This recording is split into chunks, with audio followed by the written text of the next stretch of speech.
स्वागत है आपका प्राइम टाइम इंडिया में। मैं हूं शकील बागमरे। सुप्रीम कोर्ट ने मोदी सरकार को दिया नोटिस, 4 हफ्ते का मौका। जवाब मिलने के बाद शहरियत कानून पर सुनवाई। देश भर में शहरियत कानून के खिलाफ मुजाहरे हो रहे हैं। इस कानून के खिलाफ 144 पिटीशन दायर हुए हैं, जिस पर सुनवाई करते हुए आज सुप्रीम कोर्ट ने कहा कि मरकजी हुकूमत को दिए गए नोटिस के जवाब के बाद ही इस कानून पर सुनवाई की जाएगी। सुप्रीम कोर्ट ने शहरियत कानून को चैलेंज करने वाली राज्यों को अलग अलग कैटेगरी में तकसीम किया है, जिसमें आसाम और नॉर्थ ईस्ट के राज्यों पर अलग से और उत्तर प्रदेश में इस कानून पर अमल शुरू किया गया है। इस पर अलग से सुनवाई करेगी। अब 4 हफ्ते में सरकार को सुप्रीम कोर्ट के नोटिस का जवाब देना होगा। अब फरवरी के महीने में इस कानून पर सुनवाई होगी या तारीख पर तारीख देकर सुप्रीम कोर्ट मामले को आगे बढ़ाएगी। सुप्रीम कोर्ट के फैसले के बाद भी मुजाहिरीन की हिम्मत कम नहीं हुई है। मुजाहिरीन ने कहा कि वो सुप्रीम कोर्ट के फैसले का इंतज़ार करेंगे और ये लड़ाई जब तक हमें अपना हक नहीं मिलता तब तक ये लड़ाई चलती रहेगी, कहा।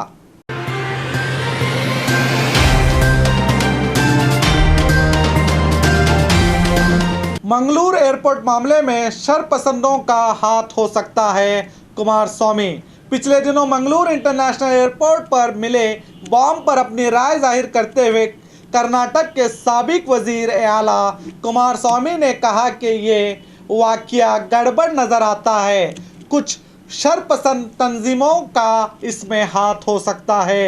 ये लोग सिर्फ मंगलुरु को ही नहीं, सारी रियासतों को निशाना बनाना चाहते हैं। ವಾಸ್ತವಾಂಶ ಜನತೆಯ ಮುಂದೆ ಇಡಬೇಕು.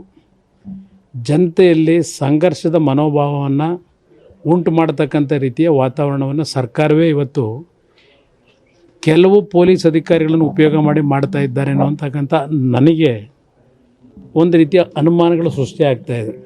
ಏನು ಬಾಂಬ್ ಅದು ನನಗಂತೂ ಗೊತ್ತಿಲ್ಲ ವಿಷಯ. वजह रहे कि पिछले दिनों मंगलुरु हवाई अड्डे पर एक लावारिस बैग में बॉम्ब मिला था।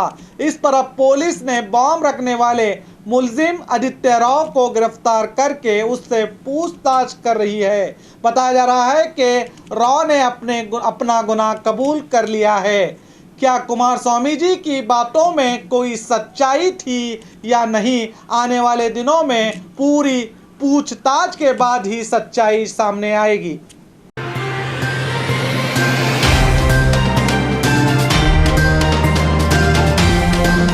हम हिंदुस्तानी हैं, बांग्लादेशी नहीं।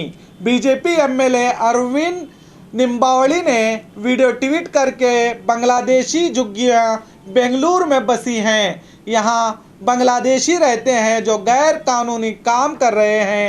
इस पर कार्रवाई करते हुए बेंगलुरु महानगर पालिका ने बिना कुछ सोचे समझे इन झुग्गी झोपड़ियों पर बुलडोजर चलाकर इन लोगों को बेघर कर दिया है। अब इन बेघर हुए लोगों का कहना है, हम बांग्लादेशी नहीं, भारतीय हैं। हम आसाम और मिजोरम से रोजी रोटी की तलाशी में आए थे। हमको पहले से तो हमको नोटिस देना था, कोई नोटिस नहीं, कोई खबर नहीं, कुछ नहीं। आके सीधी जेसीबी लगा के हम लोग का ये सब तोड़ दिया। इनलीगल बांग्लादेशी का रहने का जगह है ऐसे बोल के तोड़ दिया है। आप ये बांग्लादेश से आए क्या? नहीं, मैं बांग्लादेशी नहीं हूँ। कहाँ से? मैं इंडियन हूँ, असम से। मगर सरकार ने इन्हें बिना इत्तला दिए इनके घरों को गिराकर इन्हें बेघर कर दिया है। अगर इन लोगों के कहने के मुताबिक ये लोग सचमुच भारतीय निकले तो क्या सरकार इन्हें दोबारा बसाएगी? क्या सिर्फ एक नेता के ट्वीट पर इतने लोगों को बेघर करना क्या सही है?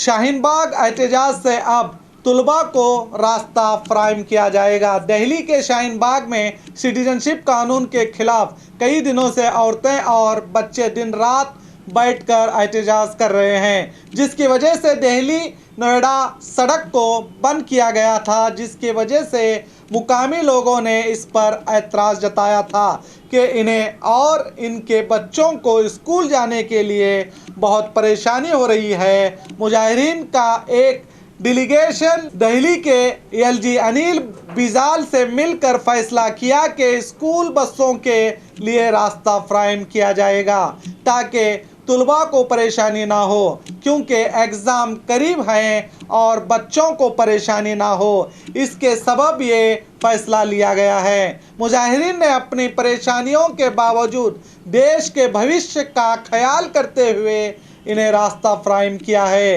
क्या हम उम्मीद कर सकते हैं कि करोड़ों लोगों की भविष्य से खेलने वाले सिटीजनशिप कानून पर सरकार इन मुजाहिरीन का ख्याल करेगी, या इन्हें इसी तरह रास्ते पर दिन रात अपने छोटे छोटे मासूम बच्चों के साथ इस सर्दी में छोड़ देगी?